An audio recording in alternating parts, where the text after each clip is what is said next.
Pariyaram Kannur government medical കോളേജിലേക്ക് CPIM march നടത്തി.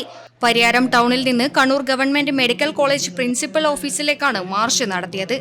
CPIM Kannur ജില്ലാ സെക്രട്ടറി KK രാഗേഷ് മാർച്ചിന്റെ ഉദ്ഘാടനം നിർവഹിച്ചു.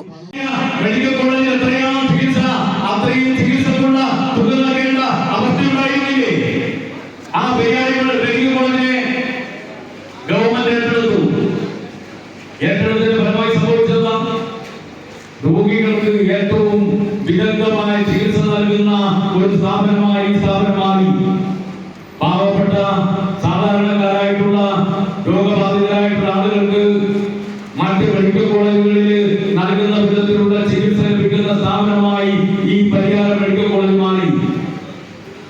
അതിന്റെ ഫലമായിട്ട് ആയിരക്കണക്കിന് രോഗികളാണ് ഈ മെഡിക്കൽ കോളേജിനെ ആശ്രയിക്കുന്നത്. ഈ മെഡിക്കൽ കോളേജിൽ അതിന്റെ വികസനത്തിന് വേണ്ടി LDF സർക്കാർ ഇടപെട്ടു. വൃക്ക മാറ്റിവെക്കൽ ശസ്ത്രക്രിയ ഉൾപ്പെടെ നടത്താൻ വേണ്ടി കഴിയുന്ന ഒരു സ്ഥാപനമാക്കി സ്ഥാപനത്തെ മാറ്റി. അവയവമാറ്റ ശസ്ത്രക്രിയ ഉൾപ്പെടെ നടത്താൻ വേണ്ടി കഴിയുന്ന ഒരു സ്ഥാപനം നെഫ്രോളജി ഡിപ്പാർട്ട്മെന്റ് LDFന്റെ സമയത്ത് മാതൃകാപരമായി പ്രവർത്തിച്ച ഒരു ഡിപ്പാർട്ട്മെന്റായിരുന്നു നെഫ്രോളജി ഡിപ്പാർട്ട്മെന്റ്.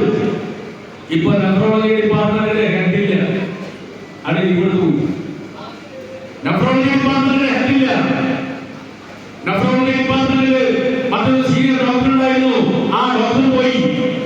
OPയിൽ വനിതാ ഡോക്ടറോട് അതിക്രമം കാണിച്ച NGO അസോസിയേഷൻ നേതാക്കൾക്കെതിരെ മാതൃകാപരമായ നടപടി സ്വീകരിക്കുക, ഭരണവിലാസം സംഘടനകളുടെ അഴിഞ്ഞാട്ടം അവസാനിപ്പിക്കുക, മെഡിക്കൽ കോളേജിന്റെ സുഗമമായ പ്രവർത്തനം ഉറപ്പുവരുത്തുക, അന്യായമായ പിരിച്ചുവിടൽ നടപടിയിൽ നിന്ന് അധികൃതർ പിന്മാറുക തുടങ്ങിയ ആവശ്യങ്ങൾ ഉയർത്തിയാണ് മാർച്ച് സംഘടിപ്പിച്ചത്. ജില്ലാ കമ്മിറ്റി അംഗം K സന്തോഷ് അധ്യക്ഷനായി. Madayi area secretary M Sreedharan, സംസ്ഥാന കമ്മിറ്റി അംഗം TV രാജേഷ്, ജില്ലാ കമ്മിറ്റി അംഗങ്ങളായ K Padmanabhan, PK Shyamala, CM Krishnan എന്നിവർ സംസാരിച്ചു. News bureau, Pilathara.